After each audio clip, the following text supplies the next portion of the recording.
Early on, these emails would go out, like in the character team, and they'd send these videos, and they'd show like what they can now do with the eyes, or what they can like now get sweat happening on the skin. Where I'm just like, this is ridiculous, and kind of super rad. Hey, brother! Watch out! To see what Uncharted on a next-gen console is going to look like, that was a question we just had to find out for ourselves. I think the biggest design thing that came out of the new hardware was literally just the bigger spaces. We have bigger levels than we've ever had before. Maybe 10 times the size, at least, of explorable space. The challenge for us is, and the thing that's been super hard, is like, how do we give you more choices and make the pacing feel just as intense as when things have been more linear for us? It does introduce challenges as far as telling a very specific story. Well, you still have point A to point B, you just have different branches now to get there. So you've got 3 or 4 different ways to get there, but you still have to get there. Now, the complexity comes in that every one of those ways has to be thought out and well designed. And we were able to kind of stick by kind of a core tenet of, I think, of what Naughty Dog's art is all about, which is this handcrafted, this very hand-placed, this very, very directed, every step along the way, kind of composition of art. We let you have a lot of choices, but it's like, it's moving forward at a very fast pace. Cut right! Wait, don't worry, I got this! I got this! I don't got this! We've been able to make the world so much bigger than we've ever been able to make before, and then also, at the same time, improve the detail of any one area. So we've increased the density of detail and the size of the world all at the same time. So with larger worlds comes larger possibilities, and larger possibilities usually mean more detail. In fact, that's one of the things that we're really shooting for in this game is a higher level of detail on the PlayStation 4 and the experience for our gamers. So the resolution involved in that requires a lot more work and a lot more thought and a lot more time. It's not just, any old dirt will do. It's a very specific dirt, and how wet is that dirt? How many pebbles are pushing up in that dirt? And you take that consideration and you apply it to everything.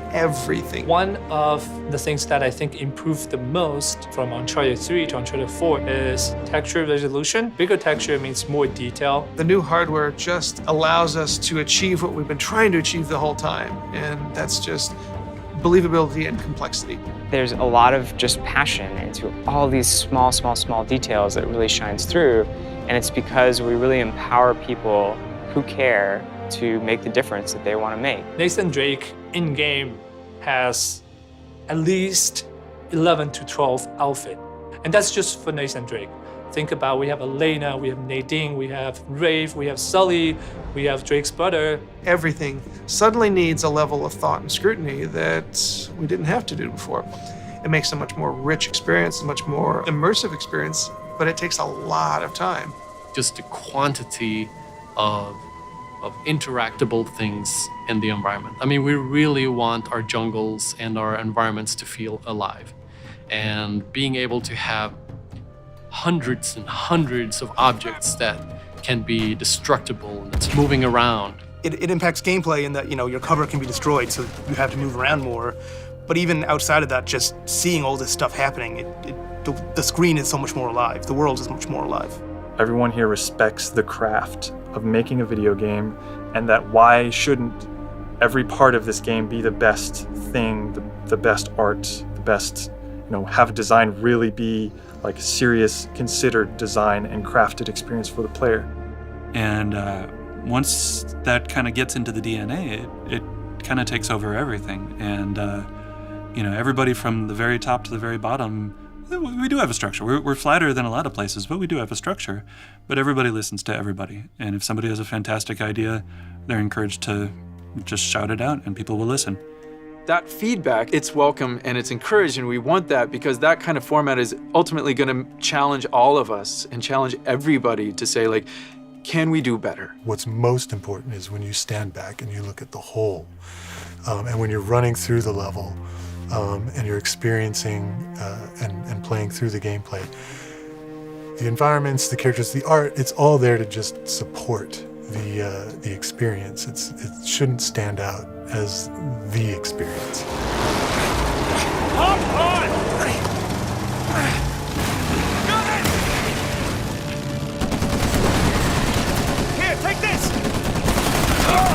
really an interesting challenge. Like if we do our job right, hopefully people are not going, wow, that's great animation.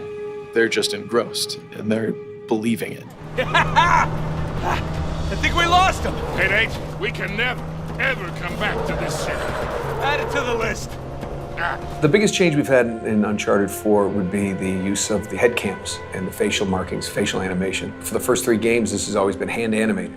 Now we're in a unique situation that we're now capturing those actors' faces and we're getting all the great details that brings in, and then we inject the look and feel that we've come to expect from the characters that we know. Every animator that we hire at Naughty Dog has to be really good with working with motion capture, because a lot of their job will be doing that. But they also have to be a really, really good animator, because when we do need to animate something that we can't capture, it has to look exactly like something that we captured. Yeah, can I help you?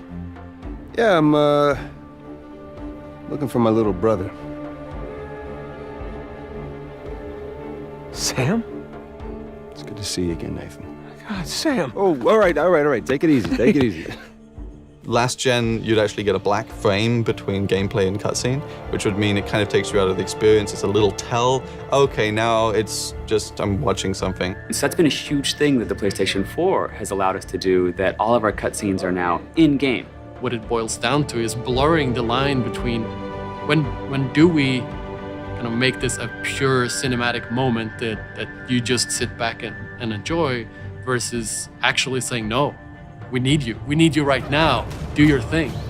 People don't only want to watch passively a story, they want to be able to participate in it. I think the focus, as always, is what serves the story.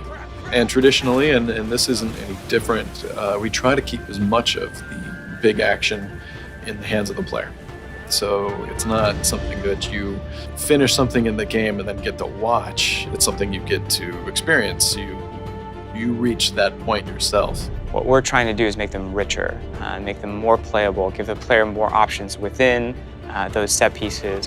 So to have like a really interesting combat encounter with a lot of different options and a lot going on within a set piece that's falling apart all around you. The gameplay, the environment, the music, everything is coming together to make you as the player feel like you're Nathan Drake and to feel like you're on this grand adventure.